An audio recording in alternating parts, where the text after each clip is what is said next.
আসসালামু আলাইকুম, সবাই কেমন আছেন? আশা করি ভালো আছেন। আজ আমি আপনাদের সাথে শেয়ার করব একদম সামান্য কয়েকটা উপকরণে সহজ পদ্ধতিতে এবং রোদে দেওয়ার কোনো রকম ঝামেলা ছাড়াই বাড়িতে কিভাবে আমের প্লাস্টিক আচার বানানো যায়। তো এখানে নিয়ে নিয়েছি প্রায় 1 কেজি মতো কাঁচা আম। সর্বপ্রথমে আমগুলোকে খুব ভালো করে খোসা ছাড়িয়ে নিয়ে ধুয়ে নিয়েছি। তবে আমগুলোকে কিন্তু কোনো রকম রোদে দেওয়ার দরকার নাই।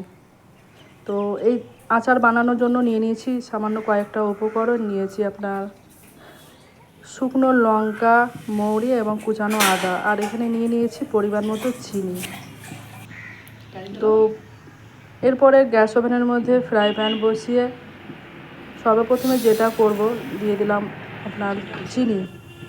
এরপরে চিনির মধ্যে দিয়ে দেব খুব সামান্য পরিমাণ পানি।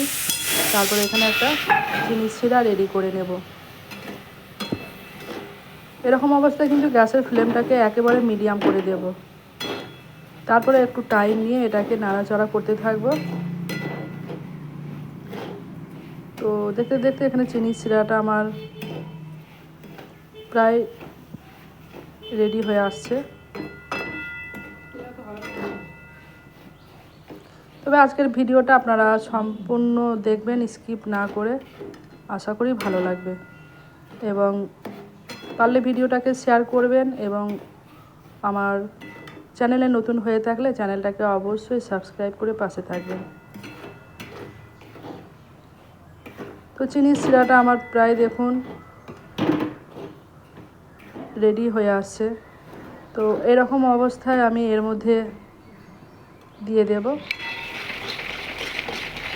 আমের পিসগুলো। আমের আচার বা আমের চাটনি তো আপনারা কম বেশি সবাই জানেন। তো আজকে আমি আপনাদের দেখালাম একটু অন্যরকমভাবে আমের প্লাস্টিক আচার বানানো।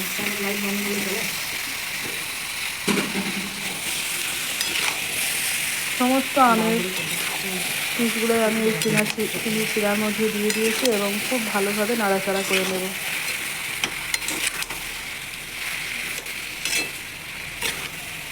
তবে এর মধ্যে আর কোনো রকম কিন্তু পানি মেশাবো না। এর মধ্যে আমি দিয়ে দিলাম পরিমাণ মতো বিট লবণ। বিট লবণ দেওয়ার পরে আবারও খুব ভালো করে এটাকে নাড়াচাড়া করে নিচ্ছি। তারপরে দেখুন এর মধ্যে কিন্তু অনেকটাই পানি বেরিয়ে গেছে। তো একটু সময় নিয়ে কিন্তু জাল দিয়ে পানিটাকে একটু ফুটিয়ে নিতে হবে, তা না হলে কিন্তু এই আচার বেশি দিন থাকবে না, নষ্ট হয়ে যাবে। তো গ্যাসের ফ্লেমটাকে একটু মিডিয়ামই করে দেব।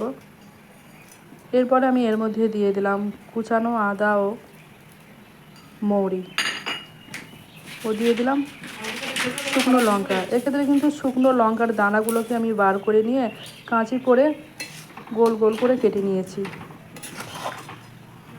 এবং সবশেষে দিয়ে দিলাম 2টো তেজপাতা। তারপরে সমস্ত উপকরণটাকে ভালো করে ওপর নিচে করে নাড়াচাড়া করে নেব এবং একটু সময় ধরে এটাকে জাল দিতে হবে। তবে আপনাদের হাতের কাছে যদি ভিনিগার থাকে আপনারা এর মধ্যে কিন্তু ভিনিগার দিয়ে দিতে পারেন, সেক্ষেত্রে কিন্তু আচারটা আরও দীর্ঘদিন ভালো থাকবে। তো আচার আমার রেডি হয়ে গেছে, আপনাদের দেখায়। ভিডিওটা আপনাদের কেমন লাগলো অবশ্যই আপনারা জানাবেন। এরপরে এই আচারটাকে কিন্তু একটা কাঁচের বয়ামের মধ্যে ভরে রেখে দিতে হবে। তবে কিন্তু কোনো রকম রোদে দেওয়ার দরকার নেই, এটা দীর্ঘদিন কিন্তু ভালো থাকবে। আশা করি আজকের ভিডিওটা আপনাদের ভালো লেগেছে। দেখা হবে নতুন কোনো একটা ভিডিও নিয়ে।